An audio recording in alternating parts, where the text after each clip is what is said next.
Hello students, welcome back to the channel of Dr. Gaurav Verma. In this video lecture, we will learn some properties of Euler's phi function.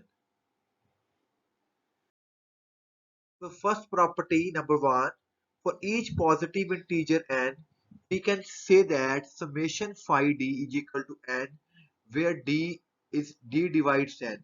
यहाँ पे जो d है वो divisors है वो n के, अगर आप उसके डिवाइजर्स का phi करोगे उसका समेशन कर दोगे मतलब कि जितने भी डिवाइजर हैं एन के, अगर आप उनका फाई निकाल के सम कर दोगे तो वो एन के इक्वल आ जाएगा। ठीक है जी। तो take D as a positive divisor, हमने पॉजिटिव डिवाइजर्स लेने, एक सेट लेना S D that is L, उसमें वो ले एलिमेंट है जिसकी जीसीडी एन के साथ करने पे डी आ जाए। ठीक है, अगर डी मान लो 5 है तो वो नंबर लेने हैं जिनकी जीसीडी एन करने से 5 आ जाए। एल हमेशा एन से छोटा होएगा, तो अगर एल और एन की जीसीडी डी है तो इसको दोनों साइड से डी से डिवाइड कर दो, इसकी जीसीडी 1 हो जाएगी। ठीक है। So number of integers in the SD is equal to number of positive integer less than N by two. यानी कि अगर इसकी जीसीडी 1 है तो एसडी में वो नंबर होंगे that is coprime to N by D, that is equal to 5 upon N D. ठीक है जी। तो एसडी में अब कितने नंबर बन सकते हैं? ठीक है जी। तो एस डी में 1 एस डी कुछ भी हो सकता है depending on the divisor of N. So as each integer in the set p 1 2 3 and lies exactly in the one's class of sd, मतलब कि इस तरह के n नंबर्स हो सकते हैं जो sd क्लास से बिलोंग करते हो। तो इन सभी को नंबर्स को अगर प्लस कर दे n, that will equal to summation phi N D. ये हमारे पास n नंबर्स है, इसको प्लस कर दिया, that is equal to summation of each elements of sd। यहाँ पे ये बोला गया कि जो ये n नंबर्स हैं वो sd क्लास से कॉन्ग्रुएंट होंगे, मैच करते होंगे, उनका प्लस कर दो एन नंबर्स का। और इनके एसडी क्लास में कैसे एलिमेंट्स हैं, इस तरह के, सॉरी इस तरह के एलिमेंट्स हैं, तो इसका प्लस कर दो। ठीक है जी। तो दोनों चीजें आपके पास बराबर आ जाएंगी। तो यहाँ पे समेशन यूज कर लिया गया। अब यहाँ पे जो n अपॉन डी है उसको e लिख लिया गया, यहाँ से n की वैल्यू d अपॉन e आ गई, d is equal to e आ गई। इसका मतलब e n को डिवाइड करता है। ठीक है। तो यहाँ पे n अपॉन d को रिप्लेस कर दिया गया e से, और e क्या है? Divisor of n। तो e डिवाइजर है तो इसको बाद में फिर से डी की डी शेप में लिख दिया, तो ये हमारा प्रूफ हो गया। ठीक है जी। थोड़ा सा ध्यान से करने वाली थ्योरम है, रिजल्ट इंपॉर्टेंट है। जैसे एन 10 है मान लीजिए, तो ये इसके डिवाइजर है, जैसे ऊपर थ्योरम को बताने जा रहे हैं क्वेश्चन की हेल्प से। ठीक है। अब आपने क्या करना है, एस वन निकालना है। एस वन का मतलब है वो नंबर जिनकी जीसीडी एन के साथ 1 हो जाए, तो ये वाले नंबर आ जाएंगे। इसी तरह फिर आप निकालोगे एस टू। एस टू का मतलब होगा वो नंबर जिनकी जीसीडी 10 के साथ 2 के इक्वल आ जाए। ठीक है, क्योंकि डी मेरा 2 हो गया ना अब, तो इसी तरह से आपका एस टू आ जाएगा। ठीक है जी। जिनकी जीसीडी 2 भरे 10 के साथ, तो वो इवन नंबर्स हो जाएंगे। फिर एस फाइव में जिनकी जीसीडी 10 के साथ 5 बने तो वो अकेला 5 आ जाएगा। इस तरह सभी नंबर्स आपने निकाल लिए। ठीक है जी। तो इसमें 4 नंबर आए हैं। ठीक है, इसमें इसमें एक आया है। तो वहां पे हमने ये बोला था कि जो एस वन है contains 5 upon n over d elements. ये तो मैंने वैसे निकाल लिया अपने तरीके से, एक इस तरीके से भी निकाल सकते हैं जिस सूत्र में ऐसे बोला गया है। तो जैसे एन आपका कितना है भाई, 10। ठीक है, तो डी कितना है, 1। तो ये बन गया 10 अपॉन 1 5 10, यानी कि 4 एलिमेंट्स। ऊपर भी हमने काउंट कर लिए 4 थे। एस टू, तो एन कितना है मेरा 10, 10 डिवाइड बाई 2 कितना आ जाएगा, 5 5 5। तो ये 4 एलिमेंट्स यहाँ पे बन रहे हैं, आपने देखा ही है ऊपर। ठीक है जी। इसी तरह एस फाइव, एस फाइव का मतलब हो गया 10 ओवर 5, यानी कि 2। 5 2 में एक ही एलिमेंट बनता है, ये देखो आपने निकाल के रखा हो। इसी तरह तो यानी कि जब ये सभी एलिमेंट्स निकाल लोगे तो इसका प्लस आपका एन के इक्वल आ जाएगा। या तो आप इस तरीके से कर रहे हो, जैसे थ्योरम में बताया गया कि एस डी में वो नंबर हैं जिनकी जीसीडी एल और एन की डी के इक्वल आ जाए। ठीक है। और ये भी बताया गया है थ्योरम में जो एस डी है, एस डी में वो एलिमेंट है जो 5 ओवर एन डी के इक्वल है। ठीक है। और इनका अगर सम कर दें, that is equal to total N आ जाएगा हमारा। थ्योरम को वेरीफाई करके बताया गया, प्रॉपर्टी में ध्यान से समझना। अगला क्वेश्चन है summation this is equal to n. तो अभी हमने ये प्रूव कर दिया हुआ है। ठीक है जी। डी एन को डिवाइड करता है, तो N is equal to D E आ गया।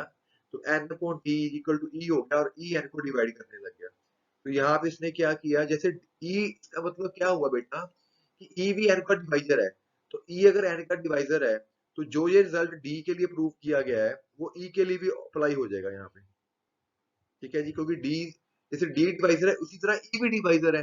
तो ये जो रिजल्ट है हमारा उसको इसने ई के लिए लिख दिया और ई की वैल्यू क्या है यहाँ पे देखिए एन अपॉन डी। ये वाली वैल्यू ई की यहाँ पे यूज कर ली। कुछ भी खास नहीं है, जस्ट स्टेप्स करने हैं, रीअरेंज करने हैं। अगला क्वेश्चन है जो नंबर्स n से छोटे हैं और उससे को प्राइम है उनका अगर सभी का प्लस कर दें that will equal to this. यानी कि वो नंबर जो m n से छोटे हैं उनकी जीसीडी 1 है उनका सम ये आएगा। मान लीजिए ये a1 a2 a फाइन सारे नंबर n से छोटे हैं और को प्राइम है n से। अगर को प्राइम है तो इनकी जीसीडी 1 होगी जी। अगर इसकी जीसीडी 1 है तो इसकी भी जीसीडी भी 1 होगी। Using the properties of GCD n minus A I n की भी जीसीडी 1 होगी। तो ये जो सेट में एलिमेंट्स हैं that is equal to this set of elements. मतलब कि ये वाले जितने एलिमेंट्स होंगे उतने ही ये एलिमेंट्स होंगे। ठीक है, इन सभी का प्लस कर लीजिए आप, क्योंकि मुझे क्वेश्चन में इन्हीं का सम निकालना है, sum of all positive integer जो लेस देन n है और को प्राइम है। मुझे इन सभी नंबर्स का प्लस करके निकालना है सम। जो इनका सम है भाई वो इनके सम के इक्वल हो जाएगा। ठीक है, टोटल ये कितने टाइम्स आ रहा है 5n। n कितनी बारी प्लस हो गया 5n टाइम्स। तो यहाँ पे n 5n टाइम्स हो गया, बाकी वो a1 a2 वाले लग हो गए। तो इसको इस साइड में जब ले आओगे वो 2 टाइम्स बन जाएगा। तो इसका जो वैल्यू है sum of all integers that is equal to 1/2 n 5n हो गया। ठीक है जी, इसको भी एग्जांपल से समझ सकते हैं। जैसे n 40 है मान लीजिए, ठीक है, तो 540 निकाल लीजिए। 540 आपको निकालना सिखाया गया है and 1 minus p one 1 minus p two, ये 16 आ गया। तो यानी कि 16 इंटीजर्स 40 से छोटे होंगे जो उसके साथ को प्राइम होंगे, क्योंकि हमने n से पीछे वाले नंबर लेने जो उससे को प्राइम होंगे, यानी कि 5n निकालना है। तो ये सभी नंबर उसके साथ को प्राइम है। जब इनका सभी का प्लस करोगे आप 320 आ गया, that is equal to 1/2 n into 5n। जो हमारा रिजल्ट है उसके हिसाब से भी निकालो तो भी 320 आएगा। तो ये थ्योरम को उसने वेरीफाई करके दिखाया है। इसी तरह हमारे पास एक एग्जांपल है कि ये चीज आपने शो करके दिखानी है। अगर आपका n ऑड है तो इसका आंसर आएगा n। तो यहाँ पे अगर n ऑड है तो हमें पता ऑड के डिवाइजर भी ऑड होंगे, तो d भी ऑड हो गया। तो d अगर ऑड है तो d माइनस वन इवन हो जाएगा। तो ये अगर इवन है तो ये चीज पॉजिटिव होगी तो 1 रह गया। तो 5/n/d जो होता है वो 5d के इक्वल ही होता है। तो ये हमने रिजल्ट किया हुआ प्रूव n के इक्वल आ गया। अगर n इवन है तो हमें पता है इवन नंबर में 2 की पावर्स हो सकती है, तो 2 के इंटू l लिख लिया गया। तो ये जो l है यहाँ पे ऑड होएगा। ठीक है, हमने क्या किया इसका डिवाइजर लिया d। तो जो अगर n में 2 की पावर है तो उसके डिवाइजर में भी 2 की पावर्स होगी। तो मान लो 2t इंटू क्यू है। अगर l ऑड है तो क्यू भी ऑड होएगा, क्योंकि क्यू इसको डिवाइड करता है और ये इसको डिवाइड करता है। और t की जो वेरिएशन है वो 0 और k के बीच में लाई करेगी। तो अब जो मुझे क्वेश्चन है ये वाला उसमें मैंने क्या किया, उसकी d की वैल्यू पुट कर दी और पुट करने के बाद ऐसे बन गया। अब मैंने क्या किया, यहाँ पे t को 0 पुट कर दिया और t की वैल्यू 1 से शुरू कर दी।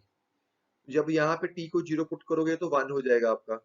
यहाँ पे t को 0 पुट कर दिया गया, ये 5l अपॉन क्यू लग कर लिया, ये चीज लग कर ली। ये स्टेप आपका अलग हो गया। अब ये जो स्टेप है भाई, यहाँ पे इसने 2 की पावर इसमें सब्ट्रैक्ट कर दी, इसको अलग अलग कर लिया, क्योंकि हमें पता है 5 इज अ मल्टीप्लिकेटिव फंक्शन। अब ये जो है क्यू ऑड नंबर है तो 2 इंटू समथिंग ऑड इवन आ जाएगा मल्टीप्लाई करने पे। ये जो चीज है आपकी इवन है। अगर इवन नंबर में से -1 कर दोगे तो वो क्या आ जाएगा आपका ऑड नंबर। इसकी -1 की ऑड होगी, तो -1 की ऑड क्या होता है, बीच में माइनस का साइन आ गया। अब मैं इसको सॉल्व करने जा रहा हूँ। ये हो गया 5 2 के मैंने लग कर दिया, बाहर ले आया हूँ, समेशन में ये रहने दिया। अब ये वही बन गया n अपॉन डी। तो n अपॉन डी क्या होता है, पाई n अपॉन डी n के इक्वल ही आ जाएगा। इसी तरह यहाँ पे भी वो l के इक्वल आ जाएगा। ठीक है, यहाँ तो 5 2 के ही रह गया भाई। अब इसकी समेशन खोल दीजिए, t को 1 पुट कर दो, t को 2, एंड में k पुट कर देंगे वो 0 हो जाएगा। 5 1 1 होएगा। वो सभी सोल्व करने हैं आपने। तो आपको फार्मूला बताया गया था ना 5 की पावर पी के का फार्मूला क्या होता है, 5 पी के का फार्मूला क्या होता है भाई, बोलो बच्चों। पी के माइनस पी के माइनस वन। वाइलर फंक्शन में हमने किया हुआ ये सारा कुछ, तो ये ब्रेक होने लग गया उसके हिसाब से। ठीक है जी। तो सारा कुछ आपका कट जाएगा भाई, एक एक करके ये वन वन से कट गया, तो सारी टर्में बची, सिर्फ आपके पास ये चीज बची है इंटू एल। इसी तरह इसको भी ब्रेक कर लिएगा, ये आ गया। एल सभी में से कॉमन ले लीजिए, आपका सॉल्व करके ये आपका जीरो आंसर दे देगा। तो जब एन इवन है तो इसका आंसर जीरो है। थोड़ा सा ध्यान से करना, कुछ भी खास नहीं है, सिंपल क्वेश्चन है। इसी तरह हमारे पास क्वेश्चन है 5d is 36। डी क्या है? डिवाइजर्स। तो 36 के डिवाइजर्स निकाल लो। ठीक है, उन सभी का 5 निकाल के रख लो, जितने भी डिवाइजर्स है 5 फंक्शन। जैसे 5 ऑफ 1 कर लो, 1 का, फिर 2 का 5 फंक्शन निकाल लो, 3 का 5 फंक्शन निकाल लो, 36 का 5। 5 का मतलब वो नंबर जो उसके साथ को प्राइम है। आपको कराएगा, सभी का प्लस कर लोगे जब आप, दैट इज इक्वल टू क्या आएगा हमारा? एन। तो कुछ भी खास नहीं, सिंपल चीज है, ये आप कर सकते हो खुद। ठीक है जी, वो प्लस करके 36 इक्वल आ गया। अगला क्वेश्चन ये चीज है, ये भी थ्योरम है, इसको भी शो करके दिखाना है जीरो। तो डी क्या है? डिवाइजर।